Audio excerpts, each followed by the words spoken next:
6h30, 9h, la matinale.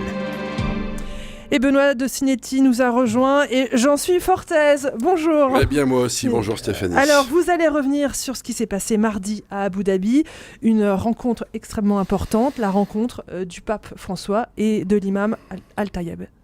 Et oui, c'était ce mardi à Abu Dhabi, comme vous venez de le dire, que le pape et le cheikh Al-Tayeb ont posé un geste prophétique.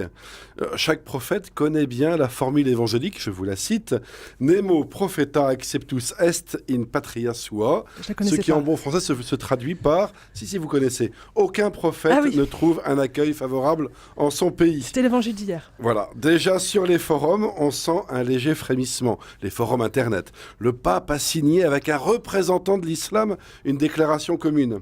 Oublie-t-il ce qu'est cette religion ? Et chacun de repartir en fourchant ses vieux canassons pour la bataille. Même s'il faut heureusement le reconnaître, la grande majorité de ceux qui découvrent ce texte aujourd'hui s'en réjouissent, car il y a heureusement plus de chrétiens qui espèrent que de chrétiens qui ont peur. Il faut lire ce texte pour mieux en comprendre la portée. Depuis François d'Assise, il n'y a jamais eu dans la péninsule arabique de rencontre pareille. Hier, c'était le Poverello qui rencontrait le sultan d'Égypte. Aujourd'hui, c'est le successeur de Pierre qui rencontre le recteur de l'université du Caire. En affirmant la prépondérance de la fraternité humaine, il nous renvoie à cette réalité essentielle. En deçà de nos religions, culture, langue, histoire nationale, toutes remarquables fussent-elles, nous sommes d'abord frères en humanité. Cette bonne nouvelle nous est connue à nous chrétiens par la lecture des Écritures. De la question « Où est ton frère ?» lancée par Dieu à Caïn, à la question posée à Jésus par le docteur de la loi « Qui est mon prochain ?» Le baptisé ne cesse d'y être renvoyé. Et il n'est pas neutre que ce texte, signé en ce lieu, proclame l'égalité entre tous, le droit à croire librement, et celui pour l'étranger d'être accueilli, condamnant aussi tout recours à la violence. Alors il y en aura qui ricaneront en prétendant que cela n'engage à rien, et qui, comme Staline autrefois, s'interrogeront sur la puissance du pape. Les ricaneurs déjà raillaient les paroles de Jean-Paul II avant que le mur de Berlin ne s'écroule.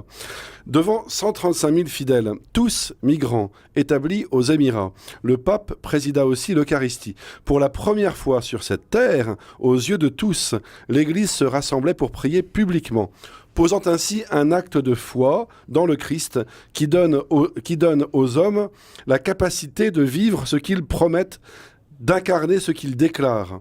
Nul doute que François, qui n'est pas un naïf, et qui mesure le poids des actes et des paroles, poursuivra l'œuvre inaugurée en ce jour. Il pourra compter sur le soutien de la prière des martyrs d'Algérie et de leurs compagnons musulmans, dont le sang mêlé était déjà célébré le 8 décembre dernier à Oran.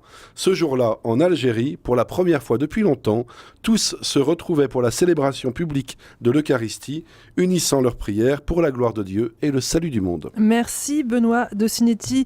Et hier, c'était Samuel Grybowski de Coexister qui s'enthousiasmait lui aussi pour ce texte et cette rencontre. On mettra tous les liens sur la page de l'émission.